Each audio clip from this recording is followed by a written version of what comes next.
Hello everyone, today I bring to you amidst the lightning and thunder you might hear in the background, quite heavy, in the Arizona desert. It's very rare, we do definitely need the rain.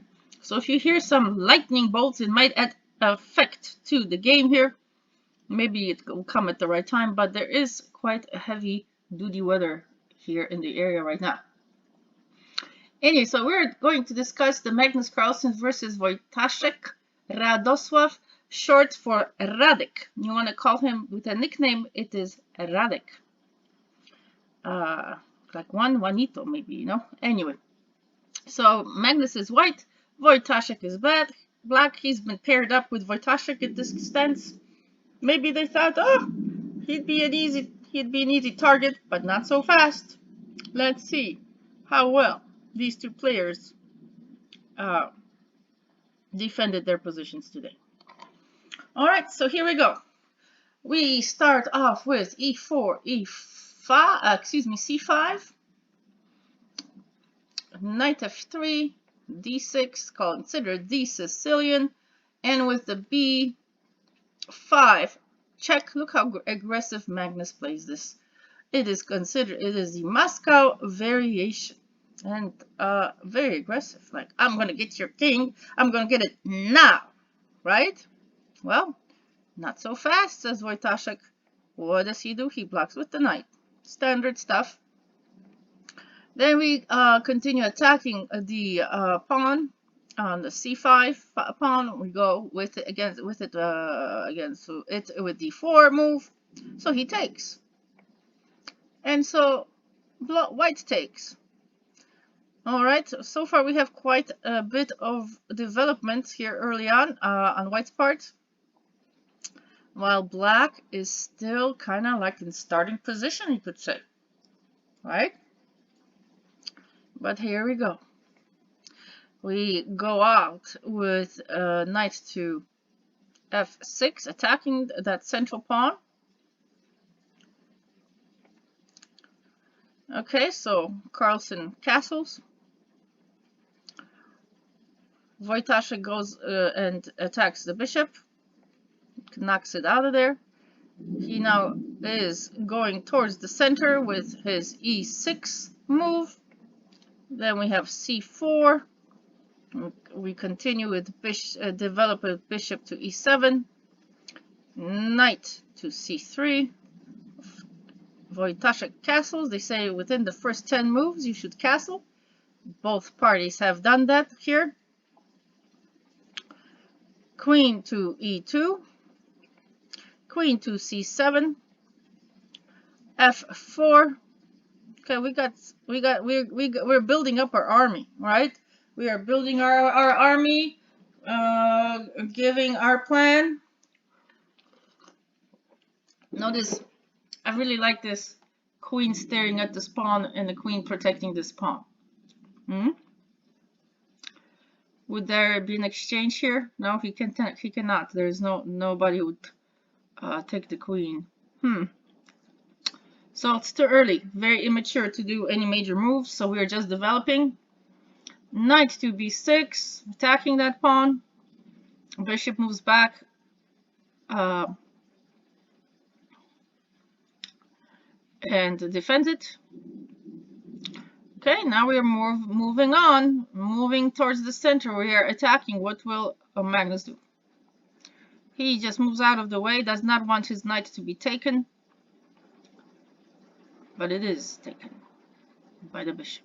At the same time, it is now attacking the central pawn. Interesting move here. Okay, so we take. All right, now we move into let's see, where was I? Rook to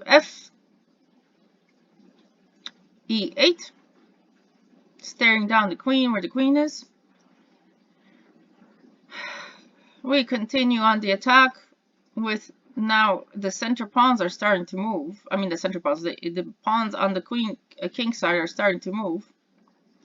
Okay, Wojtaszek just takes, Magnus takes back. Interesting. So the pawn is protected by the queen here. The queen moves out of the way. Lots of going on here. Very tight-fisted stuff, but Wojtaszek is not letting go. I have to defend very well here. Okay, he goes into the fire with this move, with knight to c4. Okay, Magnus ignores this and continues the attack on the black knight. Knight moves out, attacking the bishop. Knight goes in, attacking now the queen. The knight goes to d5. Queen moves out of the way, and at this point is attacking now the white knight. And if he moves out of the way, we have access to the pawns. Wow. What will Magnus do to defend this situation? He just moves his king because, oh wow, this is great move by Wojtaszek. Look at this. It was with a check. Excellent move by Wojtaszek. The queens in Polish are not queens. They have a male connotation. It's hetman. So basic for Polish team, it's all male dominated kind of warfare. Hetman is a male, and Polish does have nouns that are feminine and masculine. Just letting you know, like Spanish, el libro, la ventana. Okay, so Polish language is different. And here we continue. Now we continue with the move pawn to b5, excuse me, b5. Okay, protecting that knight. Wow. Aggressive Magnus just keeps on pushing his pawns. I can feel the end is near for black, but is it? Is it the case? Will he be able to maneuver and escape such a brutal attack by white? Okay. No worries. Wojtaszek just moves his rook to b8. Alright, so Magnus moves out of the way and protects the lone knight on d5. Okay, this move took on f4, attacking the queen. Nice way to counterattack. You go after me with your pawns, I'm going after you with my pieces and attacking your queen. Well, no problem, he just takes with the rook attacking the knight.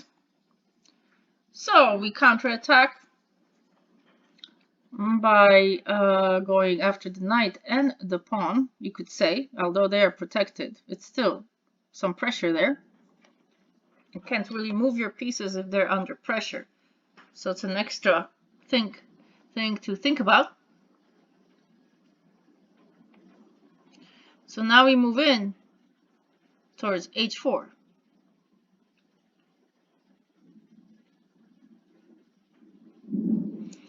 That's quite tough here. This could be a checkmate. So how did Wojtaszek escape this plan? Can we see? What did Wojtaszek do to escape, like, the mortal wound of being checkmated? Let us check. As you can see, there's sirens, like adding drama. There's sirens here. The patient needs assistance.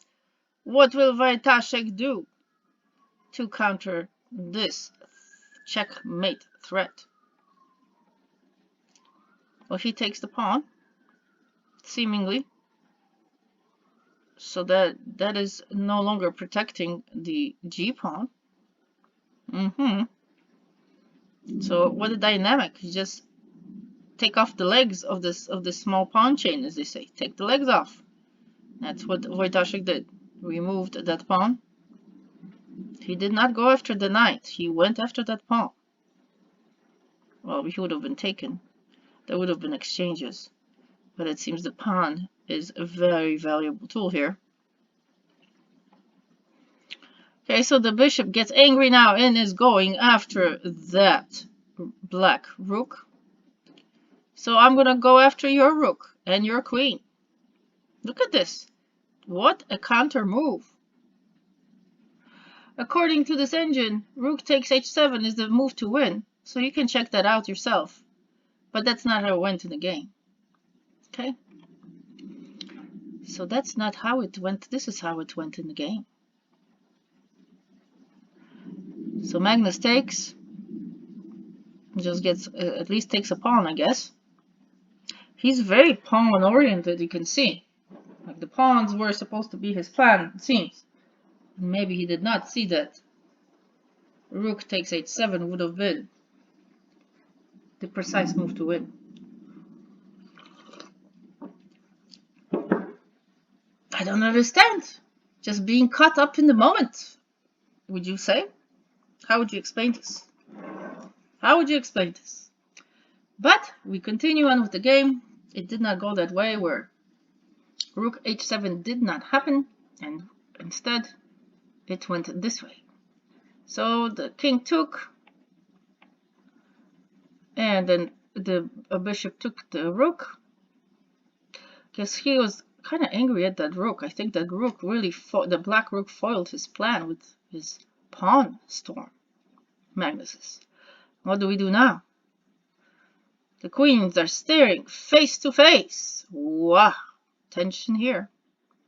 Okay, so we take the rook. Look, what an impressive turnaround here. To be able to continue under this high stakes pressure. Now we have to move to rook to f1. So that pins the bishop. I mean, the bishop is not pinned, sorry. The bishop is staring at the h7 pawn. I'm sorry. Bishop is white, so it's not pinned. All right, so you continue. King moves back.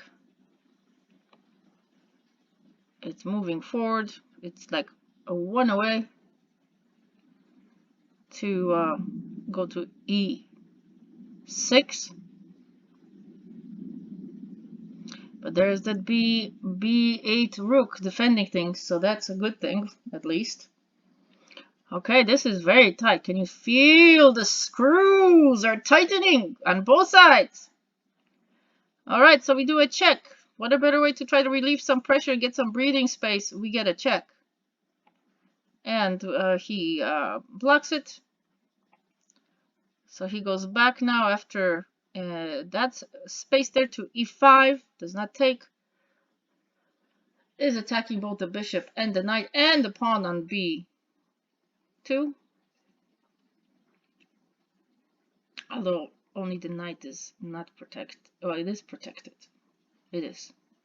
So it's an interesting move that it's still threatening, but Carlsen protects it with his queen and his rook. Those two pieces. Look how well they're protected.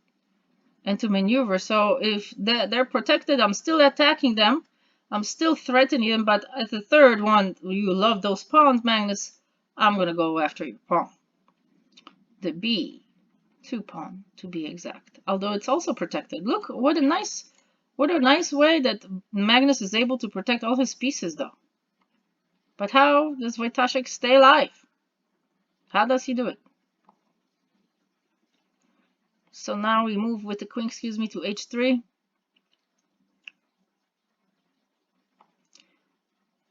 And then we take the knight that was not protected. Although it was in a strong square, it didn't really do much.